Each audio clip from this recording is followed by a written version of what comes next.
नमस्कार दोस्तों, स्वागत है आपका हमारे चैनल हिंदू इन्फिडेल में। कुरुक्षेत्र की भूमि पर युद्ध अपनी चरम सीमा पर पहुंच गया है। सभी योद्धा अपने पक्ष की जीत के लिए भयंकर युद्ध कर रहे हैं। तो चलिए देखते हैं युद्ध भूमि में 14वें दिन के पश्चात घटी घटनाओं को। जैसे ही सूर्य पूर्व में उदय होने वाला था, योद्धा युद्ध के मैदान से उठे और रात के थकाऊ युद्ध के बाद दिन की लड़ाई के लिए तैयार हुए। पिछले कुछ दिनों की अपमानजनक हार के बाद जीत की इच्छा से निराश और क्रोध से भरे दुर्योधन ने कहा, यद्यपि आप मेरे लिए लड़ रहे हैं, आपका दिल पांडवों की जीत के लिए चाहता है और अपने पसंदीदा शिष्य के लिए आपका प्यार है, अर्जुन का कारण है कि मैं हार रहा हूँ। यदि आप और आपकी रक्षा करने की योजना नहीं होती तो मैं निश्चित रूप से बहुत पहले युद्ध जीत गया होता। आज सेना को 2 भागों में विभाजित करें। मैं, कर्ण, दुःशासन और मामा शकुनी और उनकी सेना के साथ युद्ध में अर्जुन का वध करेंगे, जबकि आप और बाकी सेना पांडव सेना से लड़ेंगे। दुर्योधन के आपत्तिजनक शब्दों से क्रोधित होते हुए भी दुर्योधन की रणनीति सुनकर जोर से हंसते हुए द्रोण ने कहा, यह बूढ़ा आदमी आपके लिए लड़ रहा है और साथ ही पूरी सेना अपने मित्रों और परिवार के खिलाफ जीवन की इच्छा के बिना युद्ध में लड़ रही है।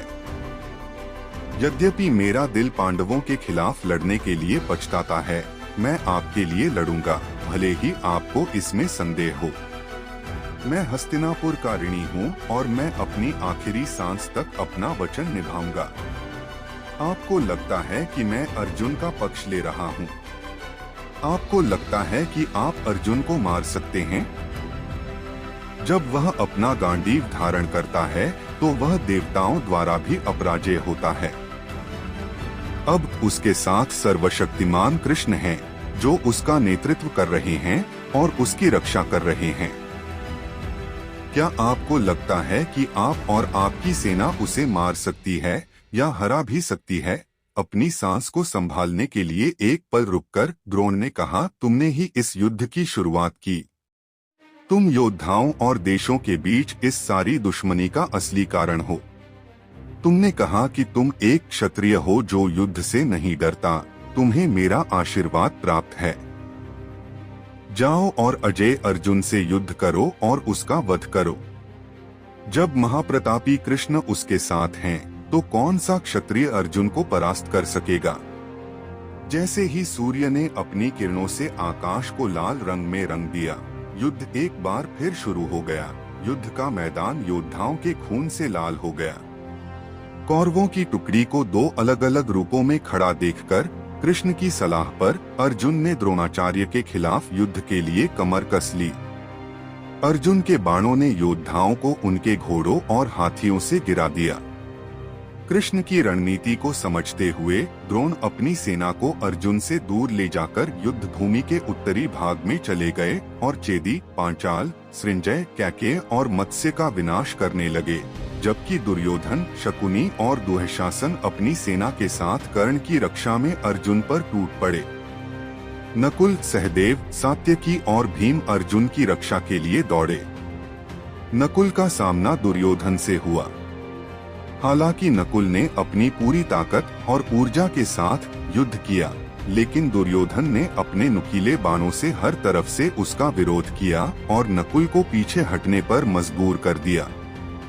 इस बीच दुःशासन के खिलाफ युद्ध कर रहे सहदेव ने दुःशासन के सारथी का सिर काट दिया और इससे पहले कि दुःशासन को एहसास हो कि सारथी मारा गया है, सहदेव ने घोड़ों को मार डाला। घायल होकर दर्द से कराहते हुए घोड़े भाग गए और सहदेव से रथ को दूर ले गए। राजा भूरिश्रवा के पिता राजा सोमदत्त को एक युद्ध में सत्यकी ने मार डाला था, जब वे दुर्योधन का बचाव कर रहे थे। पांचालों के साथ युद्ध में अजय द्रोणाचार्य ने राजा द्रुपद के 3 पौत्रों का वध कर दिया।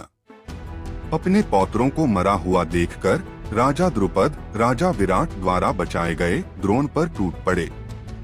द्रोणाचार्य ने फुर्ती से अपने मित्र और राजा विराट के बाणों का जवाब दिया। राजाओं को अधीरता और क्रोध से लड़ते हुए देखकर स्पष्ट बुद्धि वाले द्रोणाचार्य ने 2-4 चौड़े तीरों से राजा विराट और राजा द्रुपद को मार डाला। अपने पिता को मारा हुआ देखकर राजकुमार धृष्टद्युम्न पीड़ा और क्रोध से भरकर द्रोणाचार्य पर टूट पड़ा और उसने प्रतिज्ञा की, मैं आज शक्तिशाली द्रोणाचार्य को मार डालूंगा। अगर मैं सफल नहीं हुआ तो मैं अपना क्षत्रिय जीवन और अधिकार खो दूंगा। अपने अजेय सेनापति की रक्षा करने की इच्छा से दुर्योधन, उसके भाई और कर्ण रक्षा के लिए दौड़ पड़े। राजकुमार धृष्टद्युम्न भीम और पांचाल योद्धाओं के साथ एक तरफ से द्रोणाचार्य पर टूट पड़े, जबकि अर्जुन अपनी सेना के साथ दूसरी तरफ से दौड़ पड़े। भीम ने द्रोणाचार्य की रक्षा के लिए बनाई गई व्यूह रचना में सेंध लगाई और अपने सामने आने वाले हर योद्धा को मार गिराया।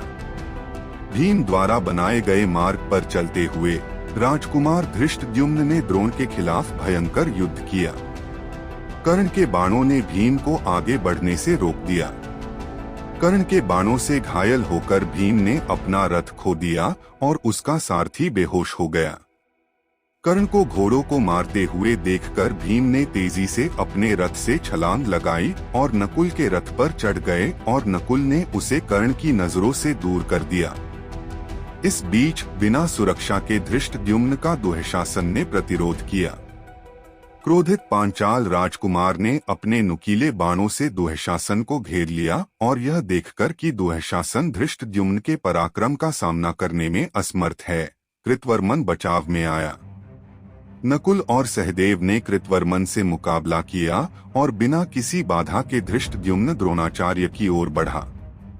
एक ओर से अर्जुन द्रोणाचार्य से भिड़े और दूसरी ओर से धृष्टद्युम्न युद्ध में शामिल हुए। अर्जुन के पराक्रम को देखकर उत्साहित और मंत्रमुग्ध होकर द्रोणाचार्य ने शक्तिशाली दिव्य अस्त्रों का आह्वान किया। द्रोणाचार्य द्वारा आह्वान किए गए हर एक दिव्य अस्त्र का सबसे उपयुक्त तरीके से प्रतिकार करते हुए अर्जुन ने अपने आसपास के योद्धाओं और शत्रुओं की आंखें चौंधिया दी। संघर्ष करते हुए द्रोणाचार्य ने अर्जुन और धृष्टद्युम्न दोनों का प्रसन्नता पूर्वक विरोध किया और शक्तिशाली पांडव सैनिकों का वध करने में लगे रहे।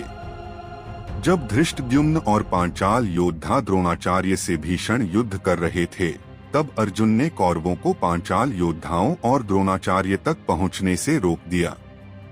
द्रोणाचार्य को बचाने के लिए उत्सुक दुर्योधन का साहसी सात्यकी ने प्रतिरोध किया।